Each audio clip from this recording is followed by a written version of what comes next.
La question d'Aravena, au départ, en tout cas tel que nous on l'a interprété, c'est la relation entre architecture et politique. En quoi l'architecture finalement interroge des sujets de société et contribue à des débats communs.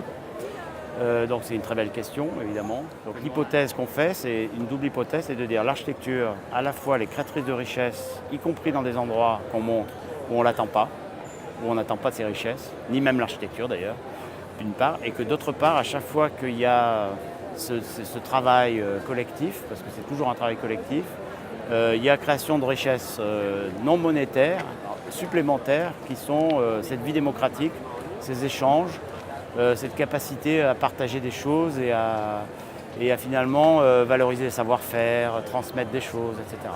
En France, on a une tradition, enfin il y a le droit de la propriété, il y a aujourd'hui la rente foncière et la rente immobilière qui ont un peu perturbé d'ailleurs l'équilibrage des richesses, puisque la part du revenu issu du travail diminue par rapport à la part de la rente qui, dans beaucoup de cas, est issue plutôt du foncier ou de l'immobilier. Donc ça, c'est vrai que c'est une vraie question. Ce n'est pas forcément des projets publics qu'on montre. On a d'ailleurs écrit un texte là-dessus par rapport au contexte européen sur cette relation particulière entre l'intérêt public ou le rôle de la puissance publique et le rôle des investisseurs privés.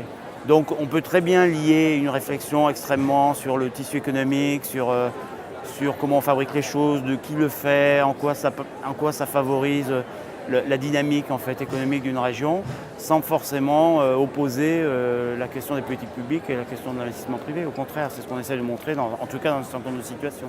Dans cette grande salle, qui est assez belle en dimension, on a une chose un peu spectaculaire qu'on assume avec ces panneaux là. Et le travail du collectif France Territoire Liquide, les photographes qui ont été faire des reportages en fait, sur le territoire. Je pense que ce qui nous lie dans le collectif là, des 9 agences, les 8 AJAP et moi, l'équipe de Brasse, c'est quand même qu'on a pas une fascination, on a une passion en fait, pour la précision, pour le rapport à la discipline, à l'architecture. Et donc on n'imaginait pas faire une exposition d'architecture sans refaire des dessins, refaire des maquettes. Donc c'est vrai que dans cette exposition, vous avez raison, il y a un peu deux univers qui se complètent. Un qui est un peu plus artistique, un peu plus scénographique, un peu plus spectaculaire avec ses grands panneaux.